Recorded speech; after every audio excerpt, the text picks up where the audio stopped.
Welcome students. In IT Special, I am taking impulse momentum equations. I have taken 3 classes before, and now this class I am performing in complete English on your demand. Again, you need to subscribe, share, and give me comments so that you can get these kind of lectures further.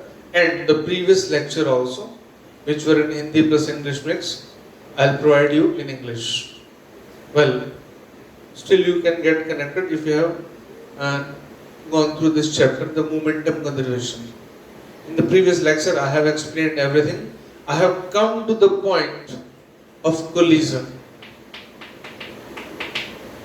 I'm explaining in details that in collision is elastic or inelastic.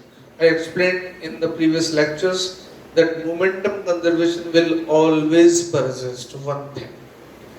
Whether it is elastic, I take two particles, M1U1, M2U2, M1V1 plus M2V2. So need not to bother about that.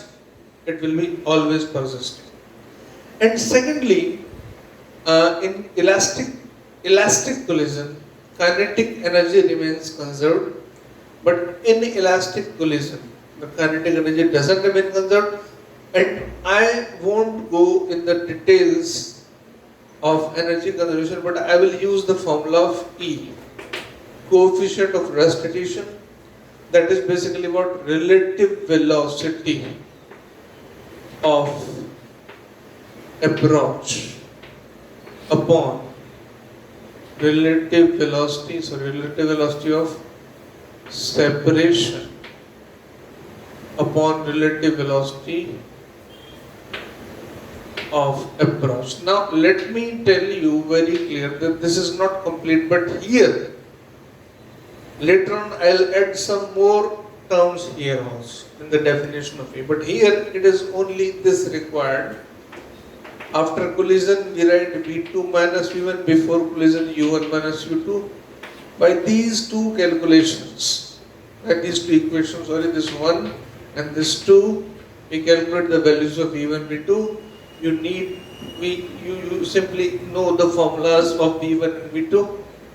V1, if collision is completely elastic, 2 M2U2 plus U1 M1 minus M2, as I told you in the previous class. If you memorize, then it is fantastic. Now, it is elastic. E is equal to 1. Now, E is between 0 and 1. I mean to say E is not 1. It is not completely elastic. Then the formula of V1 becomes 1 plus E M2U2 plus U1 M1 minus E M2 upon M1 plus M2. You can simply, if it becomes elastic, then place E is equal to 1. It will become this. It will become this. Got it? Similarly, V2 2M1 U1 plus U2 M2 minus M1 upon M1 plus M2 if E is equal to 1. If E is not equal to 1, 1 plus E M1 U1 plus U2 M2 minus E M1 upon M1 plus M2. Okay, lots of things cannot be new for you, but further I move with some examples. Because this is an IT special class, so I take straight examples. I don't go in the derivations or whatever. Now there are a series of questions. Lots of questions are there regarding collision, 1D motion, 2D motion. Look, collision and free fall. Look, I just explain it because you can understand the problems easily. Situation is that a particle of any mass, say mass m, is dropped from a height h. It comes down, strikes with the ground at some time. At another moment, of course, you must understand that the diagrams I'll be drawing will be on different times. The ball comes down, strikes, bounces back, then comes back, and so on. Another time, it comes, goes up to height, suppose h1. Then again it comes down, it goes to height h3. It comes down, goes to height h4. This is a practical situation. When collision is not elastic, okay, then the ball will come, strike and move up with lesser velocity. It will go to a lesser height and so on. It will go on. Now, look here. When the ball first time or any of the case, here I count it, it comes, then its velocity of coming is suppose u and velocity of returning is v. The definition of E is relative velocity of separation upon approach. So I can simply write V is equal to EU, and U can easily be calculated root of 2GH. I hope you understand. Now it moves back. Definitely E here between 0 to 1. So V will be lesser. I write it V1. Then H1. Of course, H and U are related. H equals to U square by 2G. Then H1 will be V1 square by 2G. V1 is what? E square U square by 2G, or I simply write this is what? H. After first collision, when it comes again, moves up to this height H1 and it is coming with velocity V1, going back with velocity V2. This is H1, this is H2. Getting? It will return back, there is no air drag, there is nothing. The velocity by which it is moving upwards, it will return with the same velocity V1. And after collision, again, it will have the same definition. Relative velocity of separation will be V2. Relative velocity of approach will be V1. So V2 is equal to EV1. Now come here again. H2 V2 square by 2G. It's a general formula we studied in motion under gravity. It is E square V1 square by 2G. And V1 square by 2G itself is equal to E square H. E square H. You write 2.2 H. E square H. I hope now you can understand. It is E2H, it is E4H. H3 will become again E square of this. E4H means E6H. First height H, then H1 is E square H, H2 is E4H, H3 is E6H, and so on. V1 is EU. Similarly, here look, V2 is EV1. V1 itself is EU. It is E square U. V3 will be E cube U, and so on. Now, I hope you can deal with these types of questions. I'm just giving you the basic idea. Got it? I am going to deal with a different type of question where projectile is involved and almost similar concept is there. Collision, then coming back, collision, then coming back. And a very important point I want to discuss there. I just give a question. From this point O, a particle is projected with speed u at angle alpha. This distance is d. This is a wall. This is E which is not equal to 1. Got it? Question is that we need to prove that the particle will return in only one situation. Let me see the exact value. And that's a very fantastic question.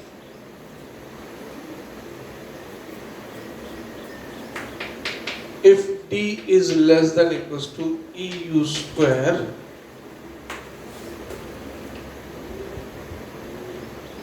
upon G1 plus d. Actually, in this single question, lots of things will come all together. So I am taking this example. First of all, this point is not claimed that it's the maximum height point. It can be any of the points. So at this point, I make a different position. At this point, when particle will strike, suppose it has velocity, this component u cos alpha, and this is u sin alpha here. Suppose it strikes at this point with the speed v1, and at that moment the angle with horizontal is suppose alpha. Say it is say theta. It will become easier. Theta, and this is now alpha. Okay, and this component v cos alpha, this is just before collision. Listen carefully. In collision, we talk about, in momentum conservation, in impulsive forces, we only talk about just before, just after. Again saying just before, just after. The impact takes fractions of seconds, huge force works, as I explained in the previous lectures. What is the difference between non-impulsive, impulsive forces, bad strokes, ball? The contact time is nothing, negligible, but it goes beyond the boundaries. What a bullet fire, lots of phenomena around us in the world are impulsive. And in case of impulsive, collision is impulsive force. Impulsive force, you just throw a ball, it strikes with the ball, returns back. Striking time, during the striking time there was force on the ball, but that force sustains for a very short duration, that is impulsive. In case of impulsive forces, in case of say collision, in case of these all situations, we need to calculate, we need to just consider before and just after, just before, just after. Okay, no, we have no guarantee of later on what happens. Whatever, if we can calculate, that's an apart thing. But when we are talking about impulsive force, then just before, just after. Here, that v1 is the velocity I'm writing here just before. Just before what? Just before collision. Okay, it's very clear. This is v1 cos alpha and this is v1 sin alpha. And here, this is wall, just after collision, suppose it goes with velocity v2.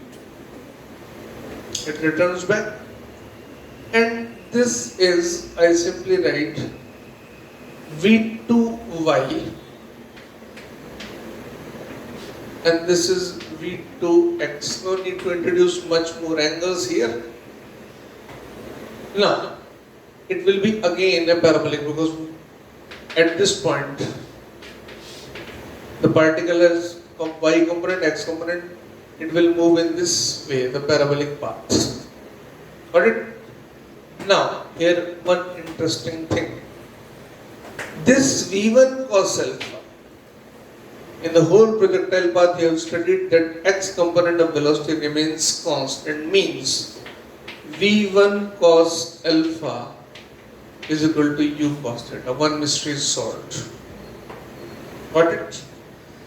At this point, I said that E, relative velocity of separation upon relative velocity of approach. I said I will add phrases, and here I add relative velocity of separation along the normal, along the line of collision I explained in the last lecture, along the line of impact. So E is defined for the normal direction, not for the parallel direction. If I put a ball in this way, it goes in this way. It comes to the board and strikes this way, then I will count for this direction, normal, not for the parallel direction. Because E is defined for the normal because the action-reaction force works in the normal direction. Got it? So, around this question, now it is very clear, and this condition will come. Now, here, this I said V1 cos alpha, which is equals to u cos theta. This is normal direction, normal. And this is parallel to wall. Now, relative velocity of separation is V2x. E is defined along this direction. E is relative velocity of separation along normal, that is V2x. Relative velocity of approach along normal, that is u cos theta. So, after collision, I have component along x-axis EU cos theta. Interesting thing. Secondly, now the component along this direction, parallel to wall.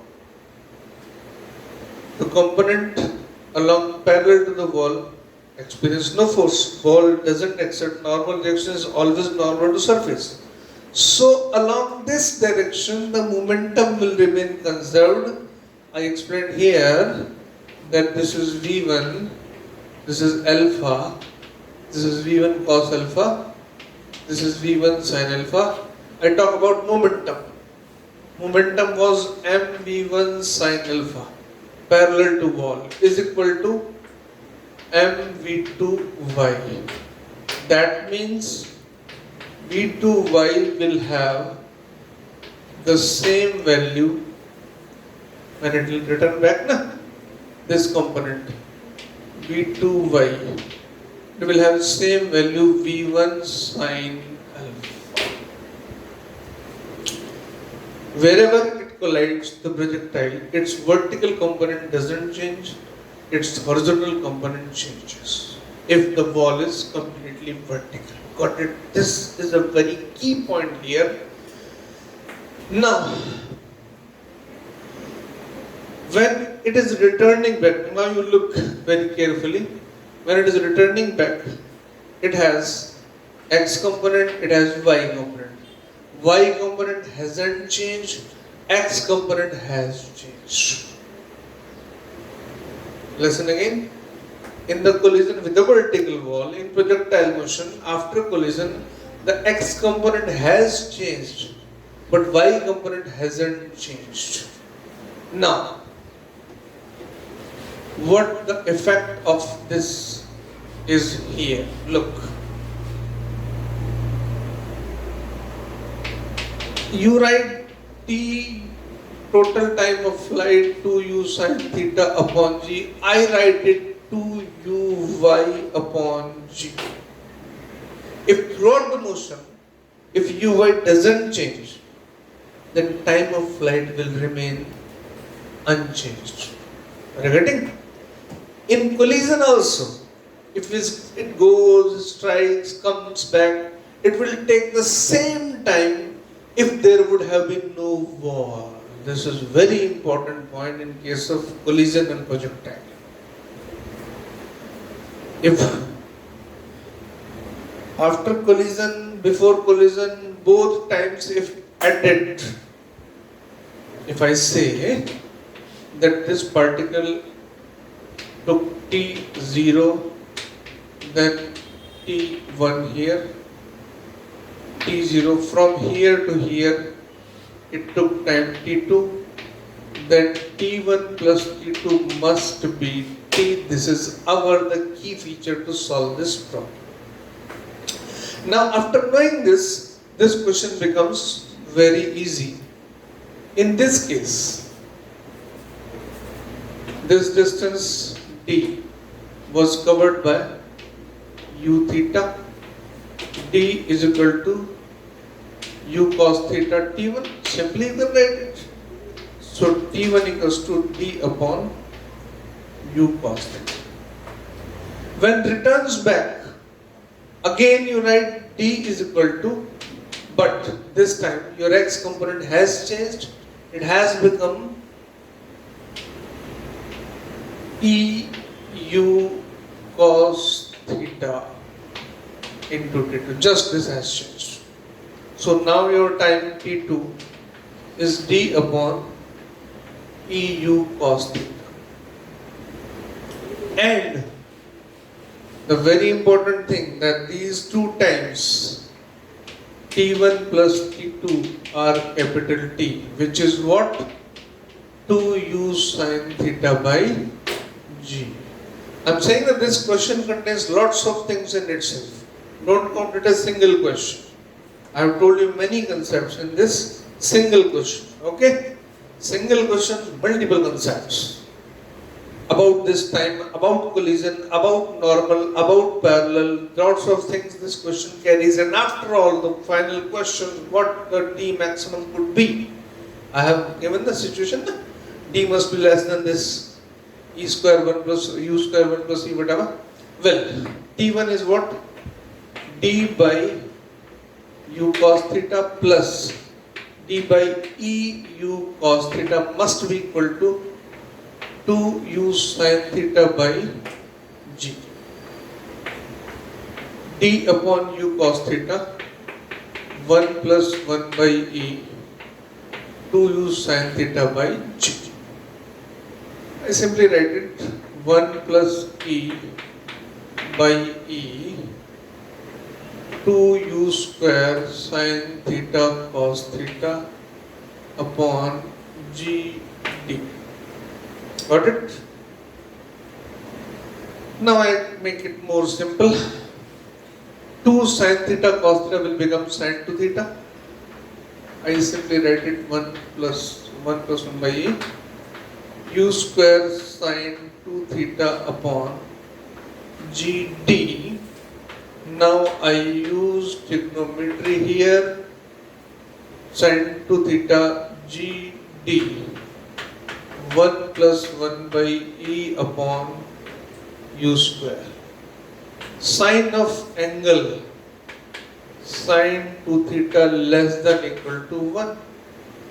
So g d upon u square 1 plus 1 by e less than equal to 1. You will get the condition there. I hope you understand. In the next class, I will take few other examples of collision only. Collision, impulse momentum, these things. Got it?